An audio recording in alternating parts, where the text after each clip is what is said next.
और ये जो आज हिंदू सम्मेलन हो रहा है, इसके अध्यक्ष रजनीश गोयनका जी, उनके सहायक पुष्कर जी, डॉक्टर हेमेंद्र मित्तल जी और ग्रेटर कैलाश क्षेत्र के सभी हिंदू बंधु और भगिनी, सभी को नमन। संघ की 100 साल की यात्रा में 100 साल कंप्लीट हो रहे हैं राष्ट्रीय स्वयंसेवक संघ के, तो उसका सेलिब्रेशन कैसा होना चाहिए, पिछले 3 वर्षों से इसकी चर्चा चल रही थी और व्यापक चर्चा चलते हुए ध्यान में आया कि संघ अपना सेलिब्रेशन नहीं मनाएगा और सेलिब्रेशन के नाम नहीं मनाएगा तो 100 साल में कुछ करना तो चाहिए, एक माइलस्टोन है हिंदू समाज के लिए काम करते सब। तो जो संघ के संस्थापक रहे, ये तात्कालिक अल्टरनेटिव व्यवस्था है, संघ की समाज की स्वाभाविक व्यवस्था नहीं है, ऐसा विजन उनके दिमाग में था। तो क्या करना, संघ क्या है, संघ हिंदू समाज का पर्याय है। संघ के अपने कोई उत्सव नहीं है, संघ अपना सेलिब्रेशन मनाता है, विजयदशमी को मनाता है, मकर संक्रांति को मनाता है, रक्षाबंधन को मनाता है, वर्ष प्रतिपदा को मनाता है। संघ के अलग से कोई उत्सव नहीं है, संघ के उत्सव हिंदू समाज के उत्सव। तो अलग से नहीं करना तो क्या करना, तो पूरे देश में हिंदू समाज जो निचली इकाई है, सबसे निचली इकाई है, वहां पर इकट्ठा होकर के आए और स्वयं का बोध करे और कुछ विषय हैं जिनका चिंतन करे, मंथन करे, उसके आधार पर अपने क्षेत्र के अंदर समाज को साथ लेकर के इस देश को कैसे आगे ले जा सकते हैं, इसके बारे में विचार करें। और ऐसा विचार करके जो ये कार्यक्रम हो रहा है, अभी चारू पिंगले जी ने बताया अशोकनगर के कार्यक्रम में थे, दिल्ली के अंदर लगभग 2,000 कार्यक्रम ऐसे होने वाले हैं और देश भर में इन कार्यक्रमों की संख्या लाखों में है जो इस शताब्दी वर्ष में संपन्न होने वाले हैं और कई स्थानों पर संपन्न हो चुके हैं ऐसे कार्यक्रम। क्योंकि हिमाचल और जम्मू कश्मीर में बर्फ पड़ जाती है, सर्दी ज्यादा हो जाती है, इसके कारण से वहां पर अधिकांश कार्यक्रम नवंबर तक समाप्त हो गए। हिंदू सम्मेलन के गांव-गांव में कार्यक्रम हुए हैं और कुछ स्थानों पर जाने का मुझे भी सौभाग्य मिला है और ऐसे ही अन्य स्थानों पर भी जाने का सौभाग्य मिला है। मूल बिंदु क्या है, संघ की 100 साल की यात्रा के बाद आज हम कहां खड़े हैं और हमें कहां जाना है। राष्ट्रीय स्वयंसेवक संघ के संस्थापक परम पूज्य डॉक्टर केशवराव बलिराम हेडगेवार जी ने जब संघ की स्थापना की, उससे पहले वो प्रखर देशभक्त थे, ऐसा हम मानते हैं, क्योंकि उनके जीवन दर्शन को देखते हैं तो एक भी प्रसंग ऐसा नहीं मिलता बाल्यकाल से लेकर के उनकी तरुणाई तक जब वो देश के लिए प्रतिक्षण नहीं संघर्ष कर रहे थे, जी रहे थे। और बंगाल का एक जो बड़ा क्रांतिकारी संगठन था अनुशीलन समिति, उस संगठन के साथ जुड़ करके उन्होंने सशस्त्र क्रांति में भाग लिया। त्रैलोक्यनाथ चतुर्वेदी जी ने पुस्तक लिखी है अपने 30 साल के बंदी जीवन पर, उसमें उसका विशेष उल्लेख किया। उन्होंने 30 साल काला पानी की सजा काटी है त्रिलोकीनाथ चतुर्वेदी जी ने, त्रिलोकीनाथ चतुर्वेदी ने जो अपने अनुशीलन समिति के जो संस्थापकों में से। तो उन्होंने डॉक्टर जी को उस समय बताया किस प्रकार से गुप्त कोकेन नाम से उन्होंने क्रांतिकारी गतिविधियों में भाग लिया और किस प्रकार से देश के अंदर देश को स्वतंत्र कराने के लिए काम किया। समाज जीवन में उस समय जितने अग्रणी संगठन थे, जिस प्रकार का काम हो रहा था, सबों ने भागीदारी की। और आप सोचिए उस समय जो देश को एक पॉलिटिकल प्लेटफॉर्म स्वतंत्र कराने के लिए काम कर रहा था कांग्रेस, उसमें भी उन्होंने भागीदारी की। और आज का जो मध्य भारत, मध्य प्रदेश है, महाराष्ट्र है, गुजरात है, इतने बड़ा ये जो सेंट्रल प्रोविंस है, इसके जनरल सेक्रेटरी बने हो अपनी कर्मठता के चलते। और जब जंगल सत्याग्रह में भाग लेकर के वो जेल से छूटे 1 साल बाद और वो नागपुर वापिस आए तो उनका स्वागत करने के लिए कौन उपस्थित था? पंडित जवाहरलाल नेहरू के पिता पंडित मोतीलाल नेहरू वहां उपस्थित थे उनका स्वागत करने के लिए। और सतत क्रांतिकारी और सामाजिक जीवन में काम करते करते उन्हें एक बात का बोध हुआ 1928 के कलकत्ता अधिवेशन में उनका संवाद हुआ नेताजी सुभाष चंद्र बोस से। इस देश के अंदर ये सब हम आंदोलन कर रहे हैं, देश को स्वतंत्र कराना है, निश्चित रूप से परकियों से, अंग्रेजों से हमें मुक्ति पानी है, इसमें कोई दो राय नहीं, लेकिन ये स्वतंत्रता कब तक अक्षुण्ण रहेगी? तो ध्यान में आया कि जब तक प्रत्येक व्यक्ति के जीवन में राष्ट्र चरित्र का भाव नहीं होगा, ये स्वतंत्रता अक्षुण्ण नहीं रह सकती। तो एकमात्र और एकमेव रास्ता, इस पर दोनों महापुरुष पहुंचे। तो सुभाष चंद्र बोस ने कहा मेरे पास इस समय करने के लिए बहुत सारे काम हैं और ये बड़ी शांतता का काम है, इसमें पेशेंस के साथ लंबा समय लगना पड़ेगा, तब परिणाम आएंगे। और अभी देश की स्वतंत्रता कि इस आंदोलन के कारण से और अन्य विषयों के, क्रांतिकारी विषयों के कारण से अभी मैं इस पे समय नहीं दे सकता, लेकिन रास्ता यही है, इसी से होगा। तो तब संघ के संस्थापक डॉक्टर केशवराव मुनिराम हेडगेवार ने नेताजी सुभाष चंद्र बोस से कहा, सुभाष बाबू ये काम मैंने प्रारंभ कर दिया है। 27 सितंबर 1925 को संघ की स्थापना की। संघ की स्थापना हुई, उस समय संघ का नाम भी नहीं था राष्ट्रीय स्वयंसेवक संघ। वो भी 6 महीने बाद अप्रैल में जाकर के नाम तय हुआ, मई में जाकर के पहली शाखा लगी और कालांतर में जाकर के सारे विषय इन्वॉल्व होते हो गए। और आज जो हम संघ की शाखा ग्राउंड में देखते हैं, उसका जो मूल स्वरूप है 1939 के अंदर, और एक बड़ी बैठक हुई सिंधी महाराष्ट्र के अंदर, वहां पर जाकर के तय हुई। लेकिन संघ प्रारंभ क्यों हुआ? संघ के प्रारंभ होने के मूल में एक बात है जिसको हमें समझना चाहिए। 1000 साल के संघर्ष ने बहुत सारी कठिनाइयां हमारे सामने पैदा कर दी। जो स्वभाव समाज का ऑर्गेनिक था और अपने आप में रिफॉर्म करता था, वो स्वभाव कहीं कुंद हो गया, जिसे हिंदू भाव बोलते हैं। और मजबूरी में, मतलब आप देखिए कितना बड़ा 1750 तक का जो इतिहास आता है, 24 से 27% विश्व जीडीपी में स्टेक होल्डर थे और अंग्रेज के जाते समय 1% पे रह गए। यानी कि कितनी भयानक लूट हुई, लूट ही नहीं हुई, अंग्रेज ने इनडायरेक्ट अकालों के माध्यम से लगभग 10 करोड़ लोगों की हत्या की। प्रोफेसर कपिल कपूर बताते हैं 7,32,000 स्वतंत्रता सेनानी या तो गोली से मारे गए या फांसी चलाए गए, लेकिन जो 10 करोड़ इनडायरेक्ट मारे गए उसका कोई उल्लेख नहीं है। 1857 के स्वतंत्र समर से लेकर 1947 तक के पीरियड में जो अकाल पैदा हुए, सबसे लास्ट फैमिन 1939 का है, 38 का है, जिसके अंदर बंगाल के अंदर 40 लाख से ज्यादा लोग मारे गए। भारत को इतनी बेरहमी से उन्होंने लूटा, खसोटा, और उसके कारण से जो भारत की जो एक संघर्ष करने की, जो आत्मीय अपने आप को रिफॉर्म करने की जो एक वृत्ति थी, वो कहीं ना कहीं कुंद हो गई। और उस वृत्ति के कुंद होने से राष्ट्र चरित्र का भाव लोप हो गया, क्योंकि भारत माता को सर्वोपरि रख करके ये देश सदैव आगे चला है। आखिर हमारे में बंधुत्व का भाव है क्या? इस धरती की जय, ये भारत भूमि कोई जमीन का टुकड़ा नहीं है, ये जीता जागता राष्ट्र पुरुष है। और इसकी आराधना, इसके प्रति समर्पण, ये भारत का वैशिष्ट्य है। ये विश्व के इतिहास में किसी धरती के लिए नहीं मिलता।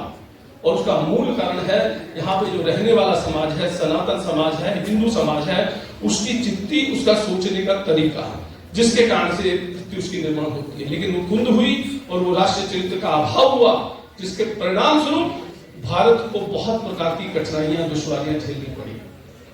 तो सारे चिंतन में से कि प्रत्येक व्यक्ति के जीवन में राष्ट्रीय चरित्र का भाव पैदा करके नेशन फर्स्ट, तेरा वैभव अमर रहेगा, हम दिन चार रहे ना रहे, ये वृत्ति लेकर के राष्ट्रीय स्वयंसेवक संघ ने काम करना शुरू किया।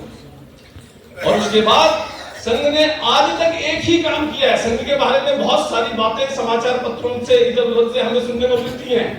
संघ कुछ नहीं करता, एक ही काम करता है, व्यक्ति निर्माण, व्यक्ति के गुणों में संवर्धन, उसके दोषों का परिमार्जन और उसके अंदर राष्ट्रीय चरित्र का भाव, यही संघ करता है। इसके अलावा कुछ नहीं करता। लेकिन बाकी सब जो चल रहा है वो कौन करता है?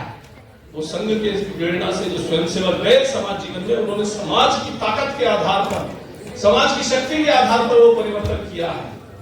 राम मंदिर का दृश्य तो हमने देखा ही है, लेकिन 1969 के अंदर वो कन्याकुमारी का जो श्री विष्णुपाद शिला थी, जिसके ऊपर खड़े होकर के कन्याकुमारी ने एक टांग पर खड़े होकर के कैलाश में बैठे शिव जी की आराधना की थी, उस पर सेंट जेवियर्स का क्रॉस लग गया था, उसको हड़पने की चाल थी। वहां के स्थानीय स्वयंसेवकों ने और पूरे पुरुषार्थ के साथ संघर्ष किया। उस समय संघ ने अपने सरकार्यवा माननीय एकनाथ जी नारायण को दायित्व मुक्त करके उस काम के लिए भेजा। और वहां आज आप कन्याकुमारी जाते हैं तो विवेकानंद केंद्र का भव्य स्मारक खड़ा हुआ है। उस संघ के कार्यकर्ताओं ने हिंदुत्व के जागरण की दृष्टि से समाज जीवन के अंदर जो हिंदू समाज को लेकर के जो विषय थे, उनके लिए विश्व हिंदू परिषद की स्थापना होनी चाहिए। और विश्व हिंदू परिषद की स्थापना के समय कौन लोग थे? स्वामी चिन्मयानंद जी थे। सिखों के सबसे बड़े उस समय जो नेता थे मास्टर तारा सिंह, वो भी थे मुंबई में 1964 में जब संघ की विश्व हिंदू परिषद की स्थापना हुई। और हिंदू समाज के अंदर ये जो भाव है निर्माण किया गया औपनिवेशिक मानसिकता से चलते हुए हिंदू समाज को तोड़ने के लिए कि हिंदू समाज में फ्रैक्चर है, उसके फूट का प्रयोग अभी हाल ही में हम सबने देखा है, उस भाव को तिरोहित करने की जो योजना हो रही थी, तो 1959 में उडुपी के मंच से विश्व हिंदू परिषद के नेतृत्व में सभी संतों ने घोषणा की, हिंदुआ सहोदरा सर्वे, सभी हिंदू भाई है आपस में, न हिंदू पतितो भवे, कोई हिंदू पतित नहीं है। मम दीक्षा हिंदू रक्षा मम मंत्र समानता, मेरी दीक्षा हिंदुओं की रक्षा और मेरा मंत्र समानता है, ये घोषणा की। और उसके बाद पूरे देश के अंदर सामाजिक समरसता का एक भाव लेकर के राष्ट्रीय स्वयंसेवक संघ के कार्यकर्ताओं ने काम करना प्रारंभ किया, संपूर्ण हिंदू समाज को साथ लेकर। ऐसे ही माइलस्टोन में हम आगे बढ़ते हैं। जो सेवा के क्षेत्र में संघ पहले दिन से सेवा के काम कर रहा था, क्योंकि संघ का बोध है ये समाज अपना है, धरती अपनी है, इसलिए अगर किसी की वेदना है तो हमारी वेदना है, और ऐसा भाव लेकर के अभी बताया गया, मेरे परिचय विवेक जी ने बताया, मेरे पास सेवा विभाग का दायित्व था। दिल्ली के अंदर राष्ट्रीय स्वयंसेवक संघ ने संपूर्ण हिंदू समाज को इकट्ठा करके 1 करोड़ से ज्यादा लोगों को फूड पैकेट वितरित किए, लाखों परिवारों को राशन की किटें वितरित की, और उसमें सहयोग करने के लिए कौन उतर करके आया? उसमें आर्य समाज, इस्कॉन, राधा स्वामी, छोटे छोटे जो सनातन धर्म मंदिर जैसे ये है, खाटू श्याम कीर्तन, रामलीलाएं, सबको इकट्ठा किया। संघ के पास इतने संसाधन थोड़ी है। हिंदू समाज को इकट्ठा किया और एक आह्वान किया, देश में इस विपरीत परिस्थिति में एक भी व्यक्ति भूखा नहीं सोएगा। और आप मानिए, ये शब्द से सत्य है, पूरे देश में उस कालखंड में, कोरोना के कालखंड में, जब यूरोप बिखर रहा था, अमेरिका की हालत खराब हो रही थी, भारत में हिंदू समाज ने अपने पुरुषार्थ से एक भी व्यक्ति को भूखा नहीं सोने दिया। यह है हिंदू समाज की ताकत। और उसका प्रकट स्वरूप हमने अभी हाल ही में देखा है, उसका प्रकट स्वरूप हमने हाल ही में देखा कि इस हिंदू समाज के अंदर जो संगठित शक्ति उदय हो रही है, उसको किस तरीके से रोकने के प्रयास चल रहे हैं, लेकिन वो शक्ति का उदय हो चुका है। 22 जनवरी 2025 को हम सब किसी न किसी मंदिर में, किसी धर्मशाला में, किसी आरडब्ल्यू के ऑफिस में, किसी मठ में, कहीं ना कहीं एकत्रित आएंगे, और हम सब ने अपनी आंखों से राम जी की प्राण प्रतिष्ठा होते हुए देखी थी। पिछले 2000 साल के अंदर 31 करोड़ हिंदू एक ही समय एक काम के लिए इकट्ठा हो, ऐसा कभी नहीं हुआ। ये हुआ अभी तक 45 दिन के कुंभ में 65 करोड़ से ज्यादा हिंदू इकट्ठा हुआ। मतलब संपूर्ण सांस्कृतिक जागरण होते हुए भारत में व्यापक परिवर्तन आ रहा है, वो हमें दिखाई दे रहा है। लेकिन इसके साथ साथ चुनौतियां भी हैं, क्योंकि आप आगे बढ़ रहे हैं तो इतना नहीं है कि आपके आगे बढ़ने से खुश है लोग, किस प्रकार से बाधाएं डालने के प्रयत्न हो रहे हैं। आज सामाजिक क्षेत्र में हम हर दृष्टि से वैश्विक परिदृश्य को देखते हैं, तो इस भारत की बढ़ती हुई ताकत को कुंद करने के प्रयास किए जा रहे हैं। लेकिन अगर इसका एक समाधान है, उत्तर है, तो क्या है? हम श्रेष्ठ भारतीय बनकर के नेशन फर्स्ट की भावना से सारे मिलकर के काम करेंगे तो भारत को आगे बढ़ने से कोई नहीं रोक सकता। और ये जो समाज का जागरण हुआ और एक जो शक्ति खड़ी हुई, बड़ी ताकत बन गई, लेकिन अब संपूर्ण समाज प्रतीक्षा नहीं कर सकता, उसको तेजी से आगे बढ़ना। इसलिए 5 विषय, अभी लंबी चर्चा सुनी आप लोगों ने पर्यावरण की, तो 5 विषय, पर्यावरण का विषय, सामाजिक समरसता का विषय, व्यक्ति व्यक्ति में भेद नहीं है, ऊंच नीच का भाव नहीं है, हम सब एक हैं, ये भाव लेकर के काम करना होगा, पर्यावरण के लिए काम करना होगा, और स्वयं का बोध, हम कौन हैं इसका बोध करना होगा। हमारे परंपराएं क्या है, हमारी रीति नीति क्या है, अपने बारे में अपना बोध करना पड़ेगा, स्वदेशी की भावना से आगे बढ़ना पड़ेगा, स्वयं का बोध करते हुए नेशन फर्स्ट रखना पड़ेगा। हमारी चीज आज गुणवत्तापूर्ण बन रही है तो उनको खरीदना पड़ेगा। ये 3रा विषय हाथ में लिया। चौथा, आज जो सबसे बड़ी समस्या है, युवा को दिशाहीन करने की कोशिश हो रही है। मजे की बात है, पूरे विश्व में प्रयोग सफल हुआ, लेकिन भारत में फेल हो गया। जिसे जैन जी कहा जाता है, जैन जी का मतलब क्या, उन्होंने स्थापित कर दिया उपद्रवी। लेकिन भारत का जैन जी क्या कर रहा है? भारत का जैन जी भजन मंडलियां बनाकर, कीर्तन मंडलियां बनाकर के जन जागरण कर रहा है। भारत का जैन जी केदारनाथ मंदिर में दिखाई दे रहा है, महाकाल में दिखाई दे रहा है, राम मंदिर में दिखाई दे रहा है। क्यों? उन सबको जोड़ने वाला एक ग्लो है, भारत माता की जय। इस ग्लू से जुड़ करके भारत का जैन जी पथभ्रष्ट नहीं हो रहा, लेकिन फिर भी इसको टिकाए रखना है, इसको दिशा देनी है। तो परिवार में युवाओं के साथ संवाद, सारा परिवार बैठ करके सप्ताह में एक दिन भोजन भजन एक साथ करें, यह आज की तात्कालिक आवश्यकता है। तो कुटुंब का प्रबोधन, अपने घर की अच्छी बातें कीजिए। आपके घर में भी कुछ गौरवशाली रहा होगा, इस देश के अंदर जो अच्छा है उसकी चर्चा कीजिए। बात कीजिए कहां घूमने जा रहे हो, क्या चित्तौड़ गए हो? धू धू धधक धधक धधकी थी, क्रुद्ध चिताएं बल खाती थी, धड़क रहा था खिलता यौवन, धड़क रही मेरी छाती थी, मुट्ठी भर में शिष्ट भस्म पर जीवन भर अभिमान किया है, किया नहीं विध्वंस विश्व का आजीवन निर्माण किया है। ऐसी वो चित्तौड़ की ज्वालाओं से उन्हें परिचित कराइए, लेके जाइए हुसैनी वाला बॉर्डर और बताइए यहाँ पर राजगुरु सुखदेव और भगत सिंह ने अपनी पूर्णाहुति दी थी, ये वो स्थान है, इस मिट्टी को रमन को लेके जाइए जलियांवाला बाग, दिखाइए क्या महत्वता है उसकी। तो लेके जाइए कारगिल के बॉर्डर पर, बताइए इस देश के अंदर घूमना है तो बहुत कुछ है। ये देश उन कहां से प्रेरणा प्राप्त करता है, उन स्थानों का महत्व से समझाइए। अपने घर में जो चर्चा करनी है तो उस चर्चा के अंदर जो अच्छी बातें हैं उनको प्रमुखता से आगे बढ़ाना है। जीवन कैसे जीना है, जीवन जीने का तरीका क्या होना चाहिए, जो हिंदुत्व का कोर विषय है। हमें अपने लिए नहीं जीना है, अपने धर्म के लिए जीना है, लोक कल्याण के लिए जीना है, मानवता के लिए जीना है। ये भावना, मैं और मेरा परिवार इससे उठ करके जीना सिखाता है। ये कुटुंब प्रबोधन का जो विषय है इसको लेना। और चौथा विषय ये लिया, पांचवा विषय, ये देश अगर आगे बढ़ेगा चलेगा तो तभी चलेगा जब हम इसको अराजकता की ओर नहीं ले जाने देंगे। हम राष्ट्रीय कर्तव्य के नाते से, अपने नागरिक कर्तव्यों के नाते से सचेत होंगे कि ये देश मेरा है, इसकी व्यवस्थाएं मेरी हैं, व्यवस्थाओं का सम्मान करना मेरा काम है। आज जो संविधान है वो मेरा, इस देश का संविधान है, हमारे लोगों ने मिलकर के बनाया है, हमारे लिए बनाया है। कुछ कमियां हो सकती हैं, वो समय समय पर रेक्टिफाई होती है, सुधार होता है। पुलिस को आप इस पूरे सिस्टम से माइनस कर दीजिए, फिर देखिए क्या भयावह चित्र होगा।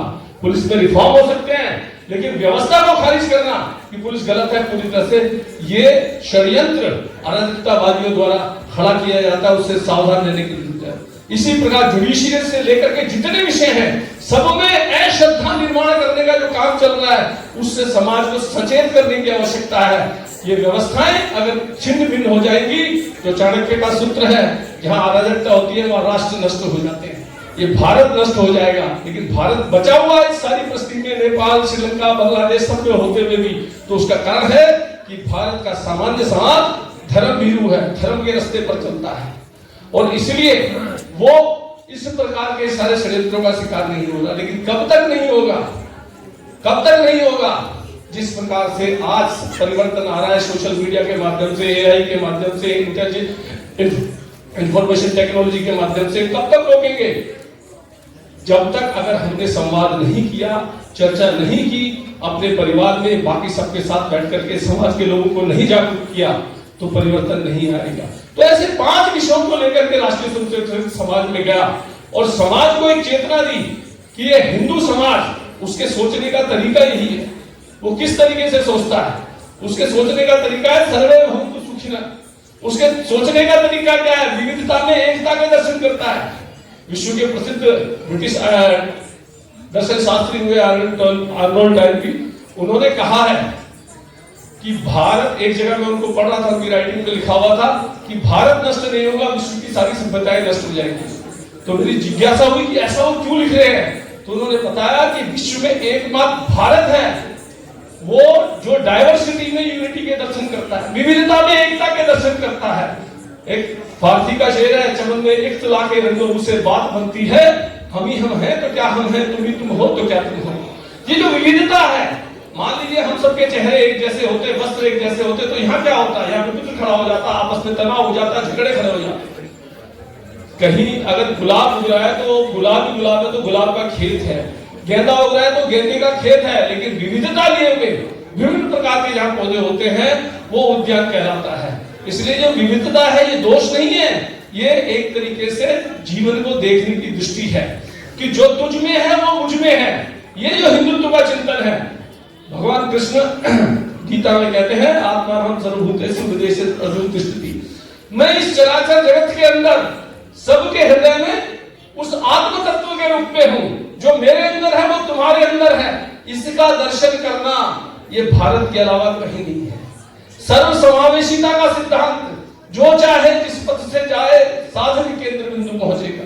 यही भगवान कृष्ण गीता में अर्जुन को कह रहे हैं। जिस्मती रास्ते से पूजा कर। शिकागो में क्या कहा स्वामी विवेकानंद ने? उन्होंने जो शिव महिमन का श्लोक उद्धृत करते हुए कहा कि जिस प्रकार से नदियां सारी बह करके सागर में पहुंचती है और सागर से वाष्पीकृत होकर के बादल बनते और बादल बनके पुनः वहां पहुंच जाती हैं, अंततः सब मुझ में विलीन हो जाते हैं।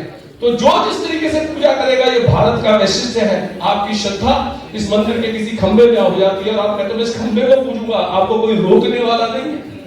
आपकी श्रद्धा आप पूजिए, आप किसी पेड़ को पूजिए, दीवार को पूजिए, कोई रोकने वाला नहीं है।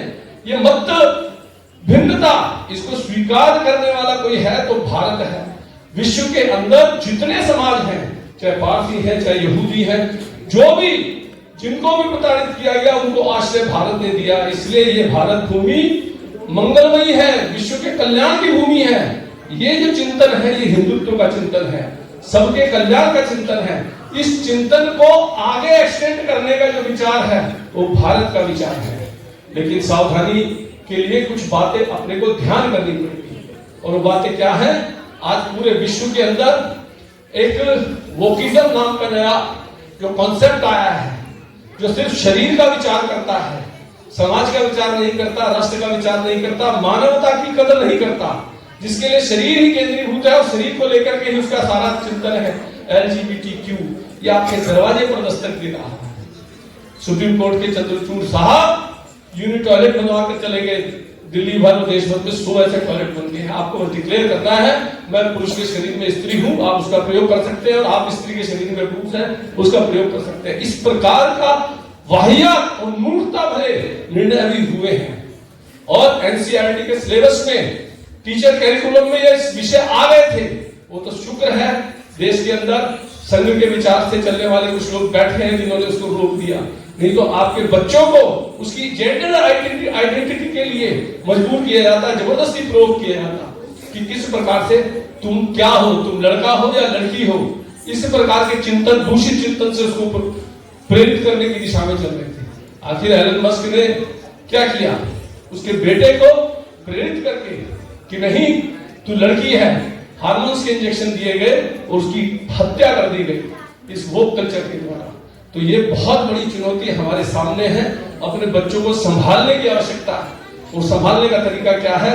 वही घर में संवाद, कुटुंब प्रबोधन, उनके साथ बातचीत, संवाद के माध्यम से उन्हें हमें बताना होगा। इस प्रकार की जो चुनौतियां आ रही हैं, जिस प्रकार से समाज को बांटने के प्रयत्न हो रहे हैं, अभी बताया, बड़ा सुंदर बताया। भेद क्या है? सत्ता का भेद है, संपत्ति का भेद है, नारी का, धन का, अधिकार का भेद है। इसके अलावा भेद क्या है? कोई भेद नहीं है। पांडव क्यों लड़ रहे थे? बताया ना संत जी ने कि इसके अलावा क्या है? ये तो वृत्तियां हैं जो सब में विद्यमान है, इसे कोई भी लड़ सकता है। इसके लिए कोई अलग से किसी जाति का होना अनिवार्य नहीं है। लोग लड़ते रहे आज तक संपत्ति विवाद के लिए परिवारों में झगड़े हो रहे हैं, इस भेद के कारण से हो रहे हैं। लेकिन सामूहिक रूप से समाज को तोड़ने के लिए जातिगत जैसा प्रदर्शन, उसको हवा देने का काम चल रहा है, उससे सचेत होने की आवश्यकता है। और उसमें सूत्र क्या है? वैष्णव जन तो तेरे कहिए जे पीर पर जान। दूसरे के कष्ट को जो समझता है, वास्तविकता में वही सनातन है। परित सरिस धर्म नहीं भाई, पर पीड़ासन नहीं तुम्हारी। जो दूसरे के कष्ट को समझता है, वास्तविकता में वो धर्म है। यही दृष्टि है, संपूर्ण समाज अपना है।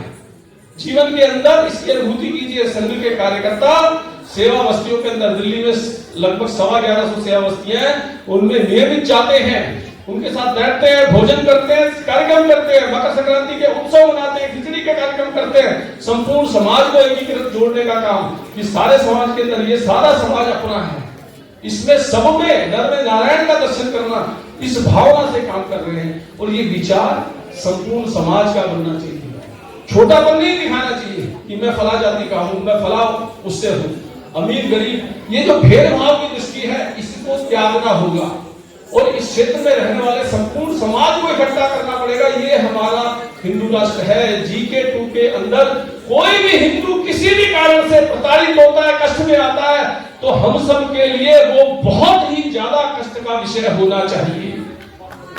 इस क्षेत्र का कोई हिंदू, स्वामी विवेकानंद ने लाहौर की सभा में क्या कहा था? 100 साल पहले, 700 साल पहले क्या कहा था?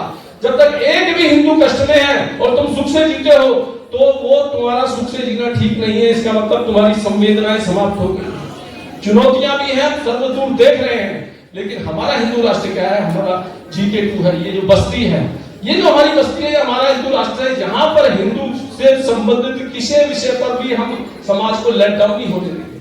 सारे उत्सव मिलकर के मनाएंगे, सबके मिलकर के उत्सव होनी चाहिए। दीपावली पर सारा समाज इकट्ठा होकर के आएगा, विजयदशमी पर इकट्ठा होकर के आएगा, अलग से कोई परंपराएं खड़ी करने की जरूरत नहीं। लेकिन यहां अगर चिरसिया पार्क में काली माता की पूजा होती है, नवरात्रों के अंदर उत्सव बनता है, तो वो हमारा उत्सव होना चाहिए, ये नहीं होना चाहिए वो बंगाली समाज का उत्सव है, वो संपूर्ण हिंदू समाज का उत्सव होना चाहिए और सबको उसमें भागीदारी करनी चाहिए। ये हाँ नहीं, वो तो बंगाली समाज का उत्सव है, सीआर पार्क के लिए नहीं, वो हिंदू समाज का उत्सव है। ऐसे ही विजयदशमी पर अगर रावण दहन करते हैं तो सारे समाज का उत्सव होना चाहिए। तो हिंदू समाज को ज्यादा से ज्यादा इकट्ठा लाना, उनकी समस्याओं को एड्रेस करना। GK2 के अंदर कुछ ऐसे विषय होंगे, अभी पुष्कर जी पर्यावरण विदुओं के साथ बैठे थे तो चर्चा कर रहे थे, तो मैपिंग इसकी भी कीजिए कि यहाँ पर हिंदू समाज का कोई बच्चा जो हमारे यहाँ मेड है, आया है, किसी कारण से शिक्षा से वंचित हो रहा है क्या? उसकी पढ़ाई की व्यवस्था हम कर सकते हैं क्या? एम्स में एडमिशन करवाना है, सप्तलिंग में एडमिशन कराना है, बड़े बड़े लोगों के फोन चले जाते हैं, लेकिन वो सेवा बस्ती में रहने वाला कहाँ जाएगा? डॉक्टर विवेक दीक्षित और हम लगातार ये काम करते हैं, इसलिए हमें पता है कि वो साधारण व्यक्ति कहाँ जाएगा। तो चिंता ये करना कि उसकी स्वास्थ्य को भी कोई कठिनाई ना हो। आजकल तो आयुष्मान कार्ड बन गया है, लेकिन सबसे बड़ी बात है उस प्रक्रिया में तो पहुंच जाए, तो उस प्रक्रिया में उसको शामिल करना। जो चुप है उनको वाणी दे, उनको तरीका नहीं पता, उनको बताना, उसका एनरोलमेंट करना, उसका आयुष्मान कार्ड बनवाना, उसको कहीं चिकित्सा की आवश्यकता तो उसको पूरा करना, उसकी शिक्षा की कोई आवश्यकता तो उसकी पूर्ति करना। हमारे क्षेत्र के अंदर रहने वाले संपूर्ण हिंदू समाज का उत्कर्ष ही हमारा उत्कर्ष है। हिंदू भाव को जब जब भूले आई विपद महान, भाई छूटे धरती टूटी मिटे धर्म संस्थान। तो ये जो हिंदू भाव, इसको नहीं भूलना है। और ये हिंदू भाव क्या है? जिसने आज आपको कायम रखा है, जिसकी विवेचना इकबाल कर रहा था, कुछ बात है कि हस्ती मिटती नहीं हमारी। वो बात क्या है? वो हिंदू भाव है। इस धरती से हम प्यार करते हैं, धरती हमारी माँ है। अंत में एक पंक्ति कोट करते हुए अपनी वाणी को विराम दूंगा। यहाँ के संपूर्ण हिंदू समाज को इकट्ठा लाना, हर विषय पर विभाजन नहीं होना चाहिए, हिंदू समाज को सबको इकट्ठा लाना, ये आप सबका उत्तरदायित्व है। और इस प्रकार का भाव करेंगे तो संघ की वास्तविकता में शताब्दी वर्ष का एक जो फलश्रुति के रूप में कुछ कार्यक्रम है, उसके परिणाम हमारे सामने आएंगे। मैथिली शरण गुप्त ने लिखा है, हम कौन थे, क्या हो गए और क्या होंगे अभी, आओ विचारे बैठकर यह समस्याएं सभी, मानस भवन में आर्जन जिसकी उतारे आरती, भगवान सारे विश्व में गूंजे हमारी भारती। जय भारती, जय भारती, जय भारती, जय भारती। भारत की